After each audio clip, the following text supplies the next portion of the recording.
নমস্কার, education with সুদেশনার আরেকটি নতুন ভিডিওতে আমার সমস্ত ছাত্রছাত্রীকে স্বাগত জানাই। আজকে আমরা ক্লাস 10 এর সঞ্জীব চট্টোপাধ্যায়ের লেখা লোকমাতা রানী রাসমণি এর বিষয়বস্তু সম্বন্ধে একটু জানবো।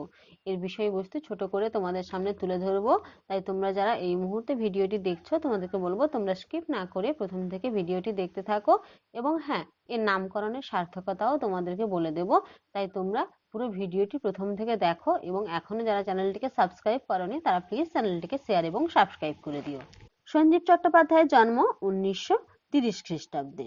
তিনি ছিলেন একজন এককালের কথা সাহিত্যিক। তার শৈশব কেটেছে ছোটনাগপুরের নির্জন পাহাড়ি অঞ্চলে। তার উল্লেখযোগ্য কয়েকটি বই হলো জীবিকার সন্ধানে পশ্চিমবঙ্গ, শ্বেত পাথরের টেবিল, পায়রা, সোফা কাম বেড, শাখা প্রশাখা, তৃতীয় ব্যক্তি, দুই মামা, নবেন্দুর দলবল, মনোময়, অজ্ঞাতবাস, ইতি পলাশ, ইতি তোমার মা, কলকাতার নিশাচর, ডোরাকাটা জামা। এবার আমরা এই আলোচ্য গল্প লোকমাতা রানী রাসমণি এর বিষয়বস্তু বা রাসমণির চরিত্র বা রাসমণির জীবনী সম্বন্ধে একটু জানি। লোকমাতা রানী রাসমণির জন্ম 1793 খ্রিস্টাব্দে এবং তার মৃত্যু 1861 খ্রিস্টাব্দে। তিনি ছিলেন একজন বাঙালি জমিদার, সমাজসেবী এবং দক্ষিণেশ্বরে কালী মন্দিরের প্রতিষ্ঠাতা, যিনি তার জনহিতৈষী কাজ এবং রামকৃষ্ণ পরমহংসদেবের পৃষ্ঠপোষকতার জন্য বিখ্যাত। তার উৎস ছিল এক সাধারণ কৃষক পরিবারে, কিন্তু তিনি তার বুদ্ধি, সাহস এবং পরোপকারী মনোভাবের কারণে লোকমাতা উপাধি লাভ করেন, ইতিহাসে যা অমর হয়ে আছে। তার আসল নাম ছিল রাসমণি দাস, কিন্তু তিনি রানী রাসমণি নামে পরিচিত ছিলেন। তার জন্ম হয়েছিল 1793 খ্রিস্টাব্দের 28শে সেপ্টেম্বর এবং মৃত্যু 1861 খ্রিস্টাব্দের 29শে ফেব্রুয়ারি। তার সবচেয়ে বড় কীর্তি হলো এই দক্ষিণেশ্বরের কালী মন্দিরটি প্রতিষ্ঠা করা, যা পরে শ্রী রামকৃষ্ণ পরমহংসদেবের সাধন ক্ষেত্র ও কেন্দ্রবিন্দুতে পরিণত হয়েছে। তিনি অনেক জনকল্যাণমূলক কাজ করেছেন ও তার কাজের জন্য তিনি লোকমাতা হিসেবে পরিচিতও হয়েছেন। তার সময়ে তিনি ছিলেন একজন প্রভাবশালী ও সম্মানিত ব্যক্তিত্ব, যিনি সমাজে নারী এবং সাধারণ মানুষের উন্নয়নের কাজে লেগেছেন। তিনি কলকাতার চানবাজারের একজন মানব দরদী জমিদার ছিলেন। তার পরিবার ছিল একজন সাধারণ কৃষক পরিবার। মানুষের দুঃখ কষ্টে তিনি সাহায্য করেছেন। তার স্বামী ছিলেন রাসচন্দ্র দাস, যার মৃত্যুর পর তিনি জমিদারির দায়িত্ব নেন, জনসেবার কাজে নিজেকে নিয়োজিত করেন।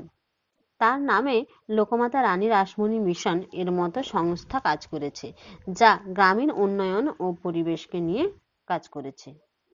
ঊনবিংশ শতাব্দীর নবজাগরণের জন্মলগ্নে অজপাড়া গাঁয়ের এক গরিব মাহিষ্য পরিবারের মেয়ে কলকাতার বিত্তবান বনেদি বাড়ির বধূ হয়ে এসে যে আশ্চর্য কর্মক্ষমতা, তেজস্বিতা ও মাতৃস্পর্শ দিয়ে বাঙালি জাতিকে জাগিয়ে তুলেছে, তিনি হলেন এই লোকমাতা রানী রাসমণি।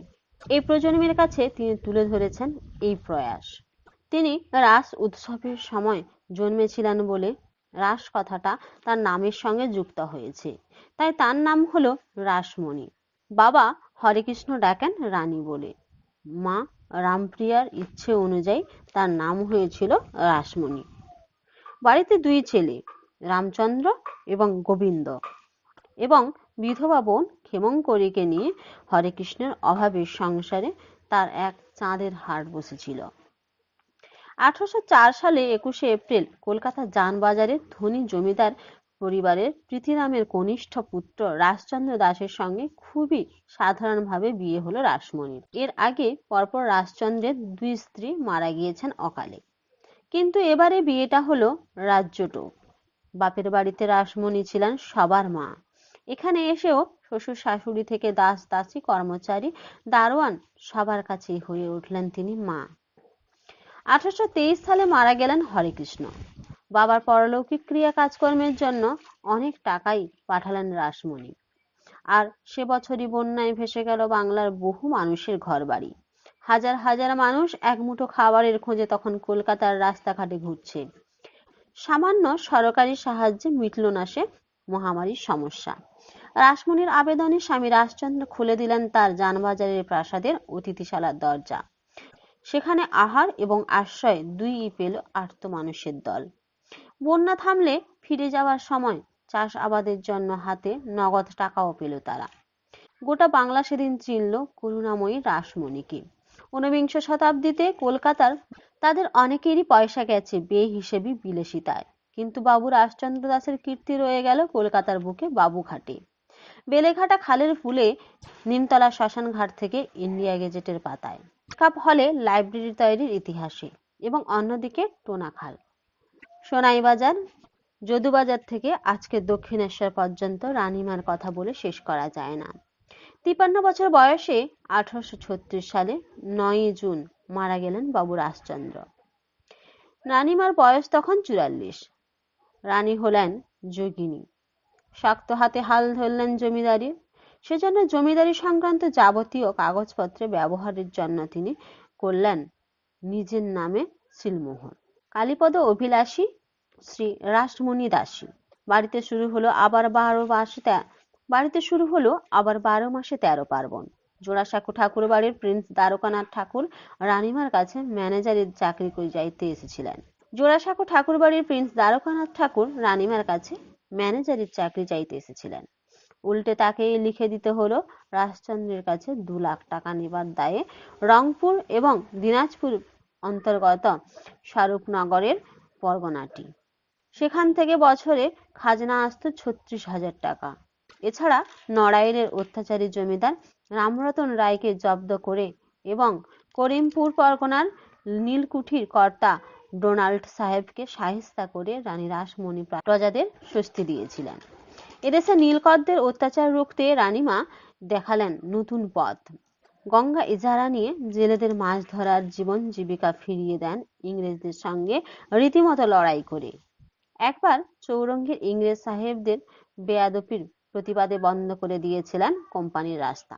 সে সময় অনেক ধনী বাঙালি মেতেছিল ইংরেজ ভজনায়। সে সময় ইংরেজ সরকারের বহু অন্যায়ের প্রতিবাদ করেছিলেন রানীমা। গোরাদের অত্যাচারে অসিও ধরেছিলেন তিনি। বহু গরিব ছাত্রকে আশ্রয় দিয়েছিলেন এবং তাদের খাওয়া পড়া ও লেখাপড়ার খরচ বহন করা ছাড়াও হাত খরচের জন্য মাসিক বৃত্তিও দিতেন। তাই সেকালের কলকাতার রাস্তায় শোনা যেত তার নামে গান। কলকাতার রাজা আছে অনেকগুলো, রানী আছে একজনই, যার কেউ নেই তার আছে দেশের রানী রাসমণি। রাজা রামমোহন রায় সতীদাহ আন্দোলনকে পূর্ণ সমর্থন করে জানিয়েছিলেন রানীমা। আবার ঈশ্বরচন্দ্র বিদ্যাসাগরের বিধবা বিবাহ আন্দোলনকেও তিনি সমর্থন এবং অর্থ দুইই জুগিয়েছিলেন। 1853 খ্রিস্টাব্দের অনেক বাধার পাহাড় পেরিয়ে দক্ষিণেশ্বর মন্দিরের প্রতিষ্ঠা করেন রানীমা। তাই রানীমাকে বাদ দিয়ে দক্ষিণেশ্বর মহিমার ইতিহাস অসম্পূর্ণ। দক্ষিণেশ্বর জননী রানী রাসমণি এখানেই তৈরি করেন শ্রীরামকৃষ্ণকে। তার প্রতিষ্ঠিত দক্ষিণেশ্বরের ভবতারিণী মন্দিরেই হুগলির কামারপুকুরের গদাধর চট্টোপাধ্যায়ের পরবর্তীকালে হলেন অবতার বরিষ্ঠ শ্রীরামকৃষ্ণ। অনেকে বলেন যতমত ততপথ কথাটি রানীমারই সৃষ্টি।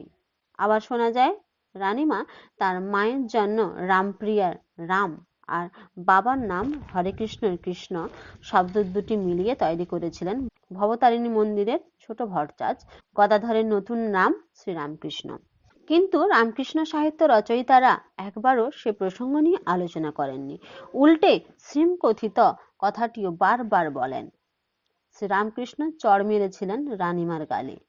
কিন্তু ইতিহাস বলে শ্রীম অর্থাৎ মাস্টারমশাই মহেন্দ্রনাথ দত্ত শ্রীরামকৃষ্ণের সংস্পর্শে আসেন এবং তাঁর জীবনের শেষ পর্বে 1881 সালে চলে গেলেন, অর্থাৎ জগৎ ছেড়ে 1861 সালের 18 ফেব্রুয়ারি তিনি পরলোক গমন করলেন। তাই বলা যায় মাস্টারমশাই যা লিখেছেন তা একেবারে কল্পিত কাহিনী। এই বিবরণ কোনো মতেই প্রত্যক্ষদর্শীর নয়। রামকৃষ্ণ সাহিত্য রচয়িতারা বারবার রানীমার জাত তুলে কখনো তাকে শূদ্রাণী, কখনো কৈবর্ত, আবার কখনো মাহিষ্য বলেছেন।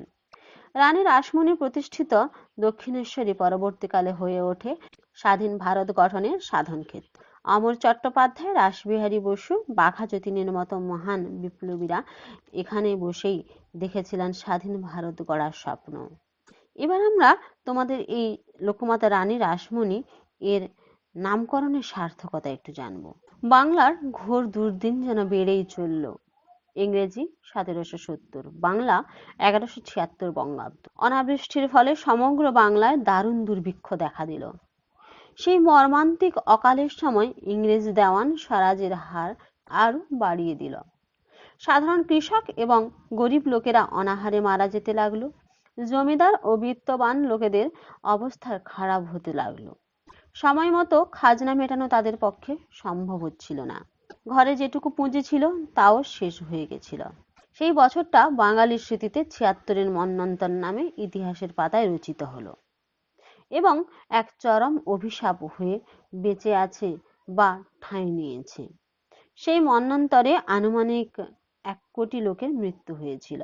এই দুর্বিষহ অবস্থার মধ্যে জন্ম নিয়েছিলেন বাংলার নবজাগরণের প্রাণপুরুষ রামমোহন রায়। অনুমান 1772 সালে তার জন্ম। এই শতাব্দীতে অনেকেই অন্ধকারাচ্ছন্ন যুগ বলে অভিহিত করেন। এই শতাব্দীতেই জন্মগ্রহণ করেন বাবা লোকনাথ, সাধক কবি রামপ্রসাদ, প্রিন্স দ্বারকানাথ ঠাকুর এবং আমাদের সকলের অতি আপনজন লোকমাতা রানী রাসমণি। সময়টা ছিল বাংলা শতাব্দীর শেষ বছর, অর্থাৎ 1100 সাল শেষ হয়ে 1200 সালে পড়েছে। ইংরেজি 1793 সালের 12ই আশ্বিন বুধবার এক যুগসন্ধিতে বাংলার এক গণ্ডগ্রামের অতি দারিদ্র মাহিষ্য বংশে জন্মগ্রহণ করেন রানী রাসমণি। তাদের পরিবার ছিল কৃষক পরিবার। রাসমণির বংশ কোনো দিক দিয়েই সচ্ছল ছিল না। গতানুগতিকভাবে দিন কাটতো এই পরিবারের। তার নাম ছিল রাসমণি, কিন্তু তার মা রামপ্রিয়া রাসমণির সাথে যোগ করেন রানী শব্দটি। তিনি রানী হয়ে জন্মেছেন এমন ভাবনা হয়তোবা মা রামপ্রিয়ার ছিল না। রানী খেতাব পাওয়া নাম নয়, গর্ভধারিণীর দেওয়া নাম, যে নাম বাংলার ইতিহাসে চিরকালের জন্য স্বর্ণাক্ষরে জ্বলজ্বল করবে। তখন ইংরেজি 18 শতাব্দী চলছিল। এই শতাব্দী আর 7 বছর পরে পা রাখবে 19 শতাব্দীতে। 19 শতাব্দীতে বাংলায় নবজাগরণের সূচনা হয়। বাংলার রত্নগর্ভ মায়েদের সন্তানরা একে একে জন্মগ্রহণ করতে থাকে। এই সময় সমাজ কুসংস্কারে আচ্ছন্ন ছিল। জাতপাতের ব্যবধান রচনায় সমাজপতি তথাকথিত পুরোহিত মণ্ডলীরা অতি তৎপর ছিল। ধনীদের অহংকার, দারিদ্র্যের নীরব ক্রন্দন আর বিদেশি শাসকদের লাঞ্ছনা অত্যাচার একসঙ্গে সম্মিলিত হয়ে 18 শতাব্দীর অন্ধকারময় যুগকে তমসাচ্ছন্ন করে রেখেছিল। 19 শতাব্দীর প্রথমার্ধে এমন দুর্বিষহ অবস্থার বর্তমান ছিল।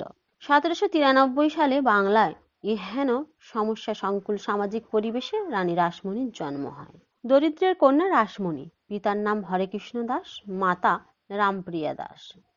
হারুঘরামি নামে পরিচিত ছিলেন রাসমণির পিতা হরেকৃষ্ণ দাস। হরেকৃষ্ণ দাসের বংশ মহিষ্য বংশ নামে পরিচিত ছিল এবং সমাজের বিচারে এই বংশ নিচু স্তরের ছিল। হিন্দুর ঘরে নিচু বর্ণে জন্মগ্রহণ করাটা সেই কালে ছিল এক মহা অভিশাপের মতো। নিচু জাতের মানুষ ধনকুবের হলেও সমাজে ব্রাত্য, ব্রাহ্মণ হতদরিদ্র হলেও উচ্চ বর্ণের বলে সামাজিক নিয়মে সামাজিক বিচারে নিগৃহীত বা লাঞ্ছিত হতো না। নিজ জাতির ঘরে জন্মগ্রহণ করলেও রাসমণির গায়ের রং ছিল টুকটুকে ফর্সা, অপূর্ব লাবণ্যময়ী মুখশ্রী এবং এক পিঠো চুল ছিল তার।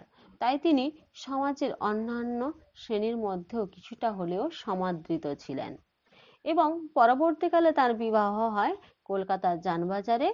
সেখানে গিয়ে তার উচ্চ পরিবারে বিয়ে হয়েছিল বলে সেখানে স্বামী এবং শ্বশুর বাড়ির সাহচর্যে এসে তার অভূতপূর্ব উন্নতি ঘটে। তার স্বামীর মৃত্যুর পরে তিনি জমিদারির দায়িত্ব গ্রহণ করেন নিজের হাতে এবং তিনি জমিদারিকে আরো বাড়িয়ে দেন। অনেক দুঃখ, অনেক অভাব অনটন আসে ঠিকই, কিন্তু তিনি তার কাজে কখনোই গাফিলতি করেননি, বরং জমিদারিকে আরো বাড়িয়ে দিয়েছিলেন নিজের বুদ্ধি এবং নিজের বিচক্ষণতার জন্য। তিনি সবসময় চেষ্টা করতেন তার গরিব প্রজাদের পাশে থাকতে এবং তাদের দুঃখ নিবারণ করতে, দুঃখ ঘোচাতে। এতেই তিনি সকল প্রজাদের কাছে সমাদৃত হয়ে উঠেছিলেন। তিনি সকলের মুখে লোকমাতা রানী রাসমণি হিসাবে পরিচিত হয়ে গেছিলেন। তাই বলা যেতে পারে এই গল্পের নামকরণ লোকমাতা রানী রাসমণি যথার্থ সার্থক এবং বিবেচিত। আজকে এই পর্যন্ত। যদি তোমাদের ভালো লাগে তাহলে প্লিজ চ্যানেলটিকে শেয়ার এবং সাবস্ক্রাইব করে দিও।